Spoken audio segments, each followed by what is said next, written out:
Ask any child what they want to be when they grow up, and an astronaut will probably be on the list. How fitting it is, therefore, that after 50 years since man first stepped foot on the moon, that we can utilise the power of this headset here, this virtual reality headset, this is the Oculus Go, and immerse ourselves in 360 degrees on that very mission, the Apollo 11 mission from 1969.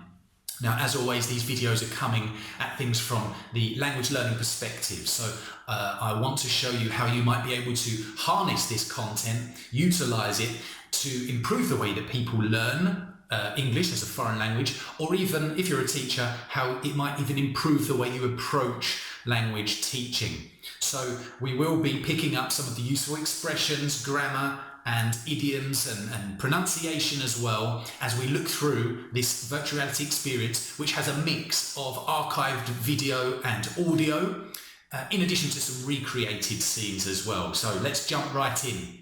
So here we are, the application has loaded up and we've got the start screen here.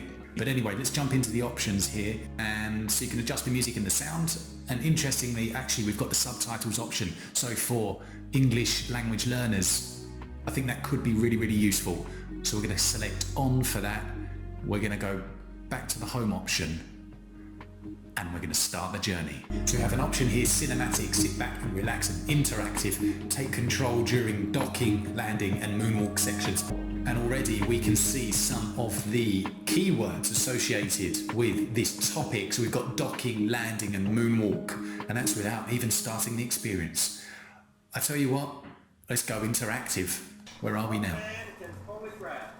So I'm sorry to interrupt you, John, but we've got English to learn, and as you can see, I'm able, by clicking the Oculus Go controller, to just transport myself into different locations seated in this room. You've got the cinematic screen over there with the subtitles, of course, and I'm really happy that we activated those, because if you are learning English, I think they could really, really be helpful, because it's not fantastically easy, the language that you're hearing from JFK. And I'm sitting right in front of an old retro TV as well.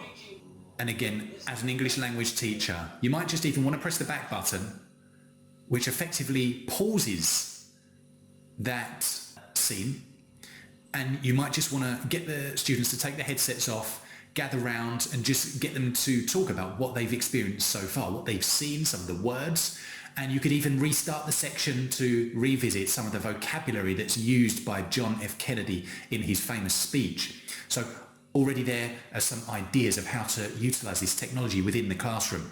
Let's continue. Let's go back, and all you do is press that X button there. Peace cannot help, but create new ills, as it is spelled, new ignorance, new problems, new dangers.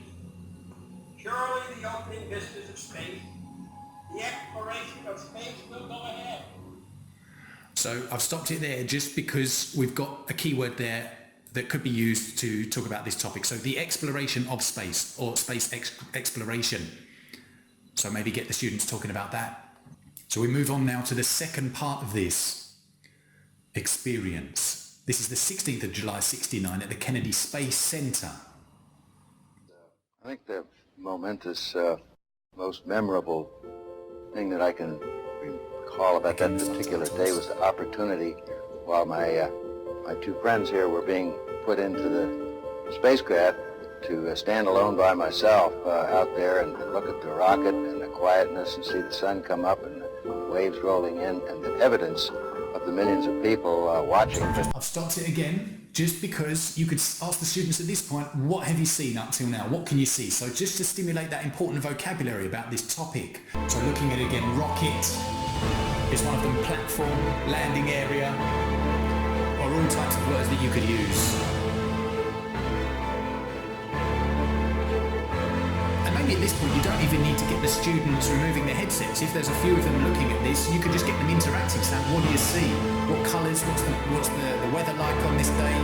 What did you think about what Buzz Aldrin said?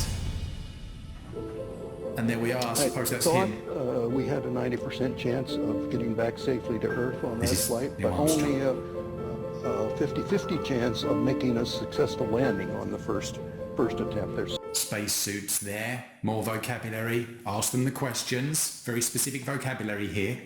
All could be used in an exam. Wow, look at that. What do you see, students? Control panel, levers, buttons, knobs, switches. We're inside the cockpit, I suppose that's the word. 25 seconds and counting.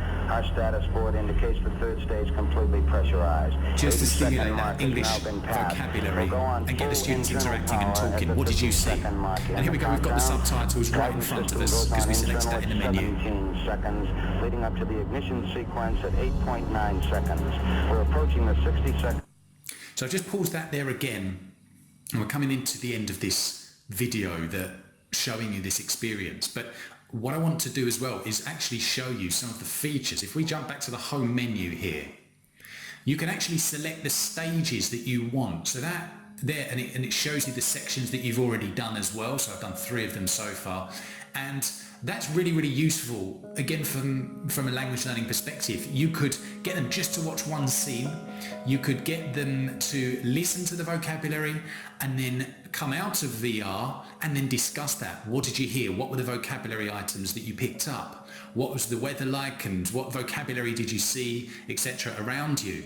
But actually also from a task-based language learning perspective, maybe you want to provide a more involved task experience. So before even giving them a headset, you're talking to them and scaffolding them with the vocabulary that they could see in this context. So get the class thinking about the types of words and expressions they might hear, and then load up the VR experience and actually get them talking about, okay, I saw this was slightly different to what I expected. So this is a really, really useful feature for anyone wanting to use this in the classroom. And yeah, I think that's about it for today. I could go on, but I also don't want to spoil the wonderful journey that anyone else wants to go on using this VR content. And if you are interested, it only costs you €4.99. So just over $5, just under £5 sterling. Please spend your money on this. Have a look for yourself. Because from a language learning perspective, it really does expose students to some of the key vocabulary for space travel, science, technology, and history. And it also has some of the features already within it to make your life a bit easier, integrating this within the English language learning classroom with the subtitles, for example, and the stage select options. So that's it from me today. I look forward to speaking to you soon, and congratulations to VR Immersive Education. They have really gone the extra mile in creating this scene, and I really look forward to future content from those guys soon. Take care.